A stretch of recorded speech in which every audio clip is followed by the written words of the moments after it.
dachte, wir machen das mal ganz umgekehrt und fahren mit dem wichtigsten Teil des Wagens ins Bild. Der wichtigste Teil des Wagens liegt im Heck, der Motor.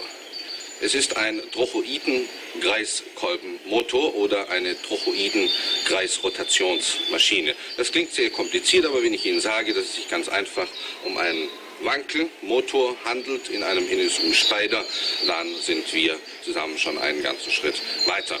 Keine Pleuel, keine Ventile, aber der Wagen läuft genauso mit Benzin und mit Öl wie jeder andere auch. Vor ungefähr 7 Jahren, ja sicher schon mehr als ein halbes Dutzend Jahre ist es her, da haben die NSU-Werke den ersten Motor auf einem Prüfstand angeworfen und es gab viele Skeptiker, die meinten, das Ding geht nie. Andere, die alles auf eine Karte, nämlich auf den Wankelmotor setzten. In der Zwischenzeit läuft er läuft in diesem kleinen Wagen sozusagen als Demonstration, als Versuchstype, die in Serie hergestellt wird. Und wenn Sie ein solches Auto kaufen würden, dann wären Sie praktisch Versuchsfahrer für den technischen Fortschritt. Ein ohne Zweifel interessantes Auto, ein Wagen, den wir mehr unter dem Gesichtspunkt des technischen Fortschritts als unter dem Motto Komfort, Bequemlichkeit prüfen wollen.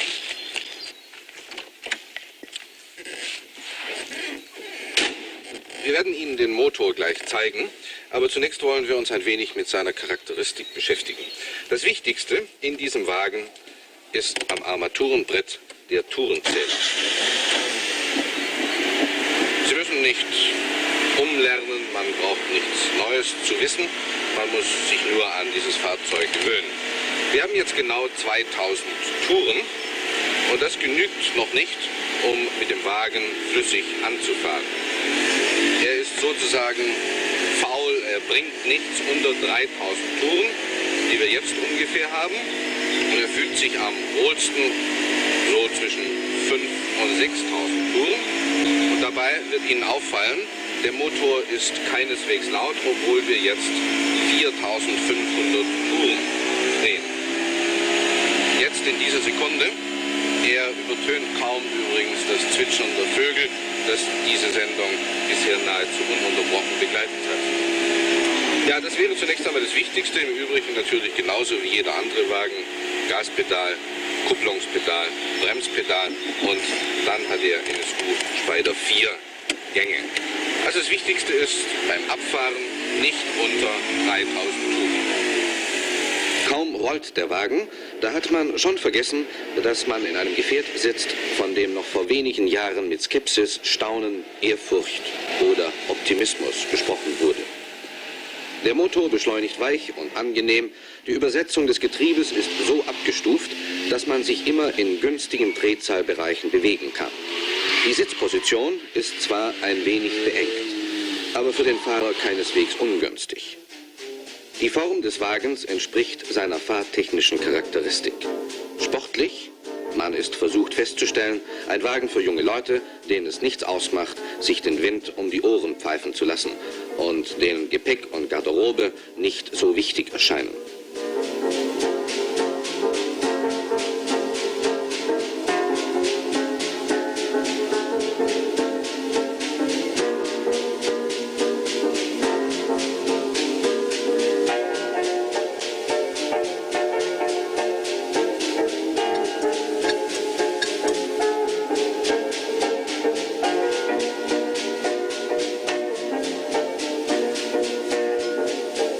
Und ein Köfferchen, vielleicht noch eine Zahnbürste, dann ist der Gepäckraum des NSU Spider voll ausgenutzt.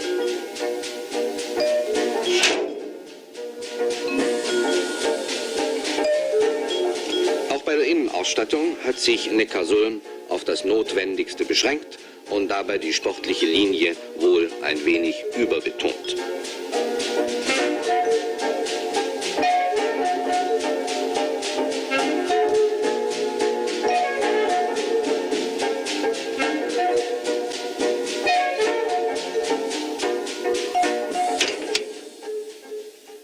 Der Motor sieht aus, wie wenn man bei ihm die Zylinder vergessen hätte. Und der erste oberflächliche Blick deutet keineswegs auf sein Prinzip hin. Unternehmen wir den Versuch, dieses Prinzip zu erklären. Da ist zunächst der Begriff Trochoide. den man am besten mit dem Wort Radkurve übersetzt, die dadurch entsteht, dass man auf einer Ebene einen Kreis abwälzt. Hier ergibt sich eine sogenannte geschlossene Trochoide. Die 3 Kolbenecken liegen nun auf dem Schnittpunkt des geschlossenen Kreises und der Kurve.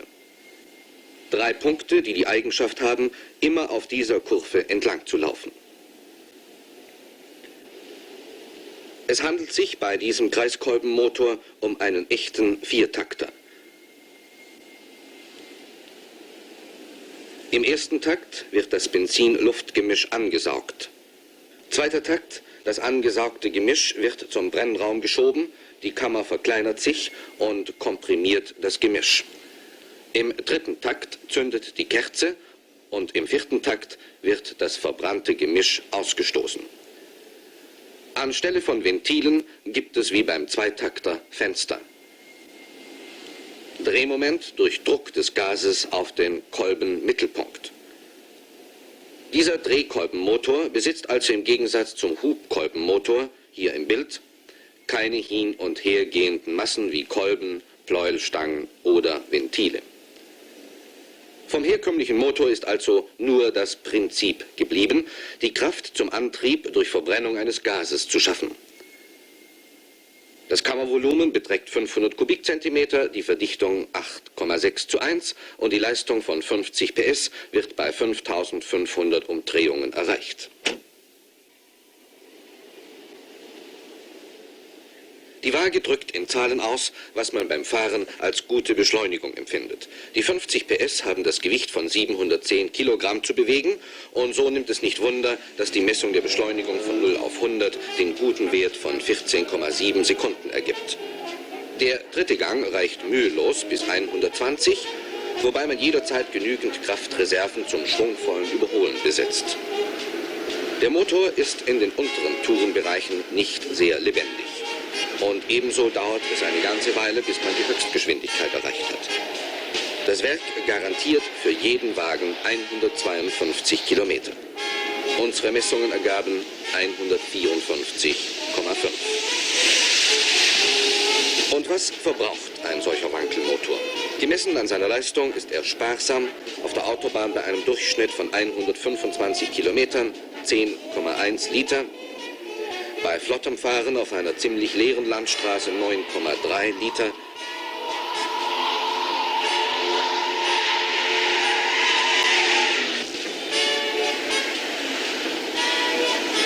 Und im Stadtverkehr waren es 9,7 Liter, immer berechnet auf 100 Kilometer.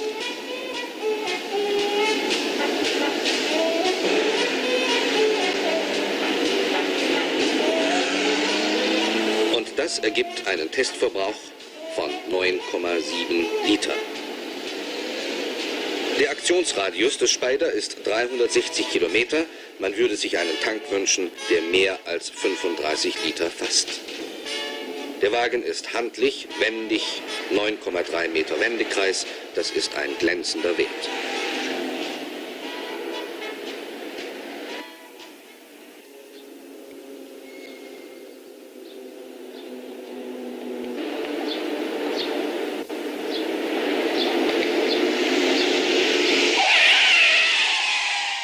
Er hat, was seine Fahrsicherheit angeht, hervorragende Eigenschaften.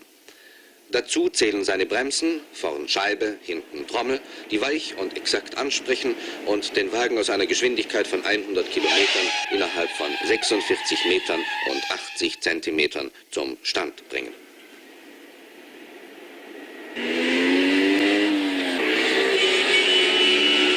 Auf der Rutschplatte zeigt sich wieder einmal mehr, dass physikalische Gesetze Wagen dieser Größenordnung besonders gute Eigenschaften in Grenzbereichen des Kurvenfahrens verleihen. Der NSU Spyder verhält sich glänzend. Seine einfache Handhabung und seine Sicherheit verdienen jedes Kompliment.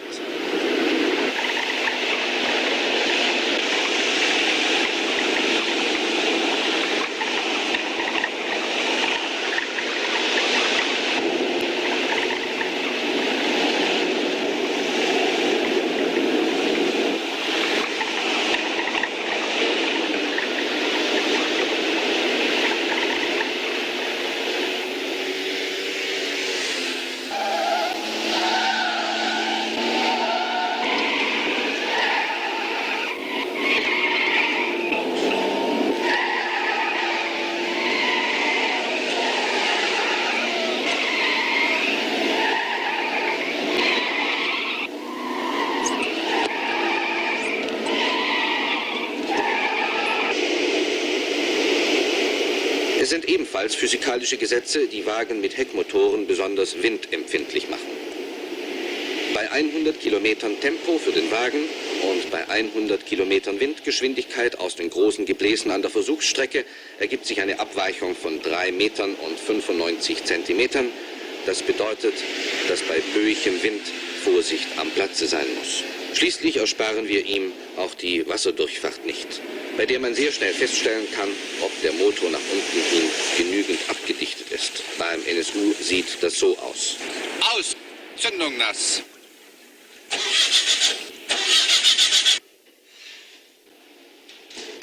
Dagegen besteht der NSU Wankel den Test in der Kältekammer ausgezeichnet. Unterkühlt auf 15 Grad minus springt er innerhalb weniger Sekunden an.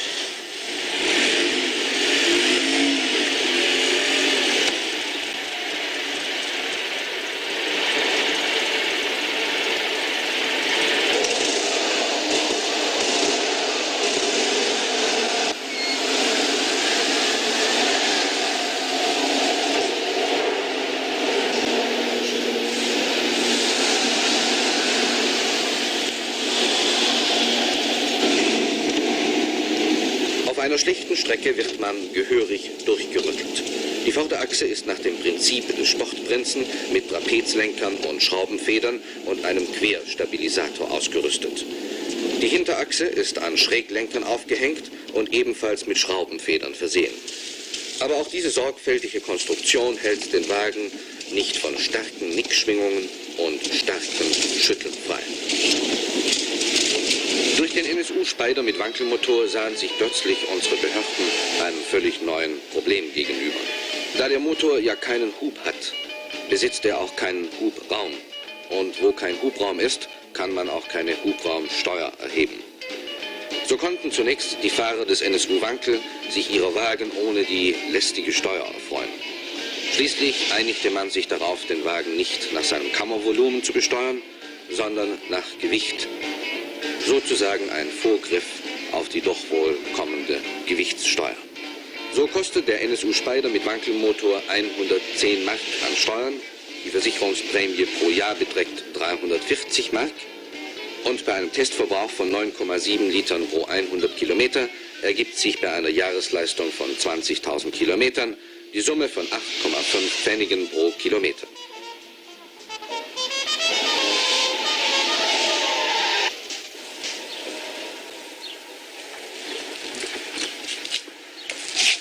Wir waren jetzt über 2000 Kilometer mit diesem kleinen Wagen unterwegs. Wir haben nur Normalbenzin getankt, nicht allzu viel.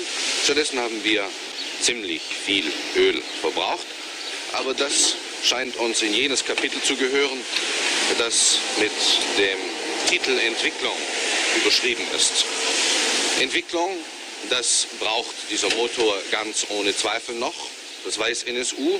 Und deswegen wären Sie, wenn Sie diesen Wagen für den immerhin stolzen Preis von 8.500 Mark kaufen würden, sicher ein Zugehöriger zum Kreis derjenigen, die Sie sozusagen als Wegbereiter des Fortschritts bezeichnen können.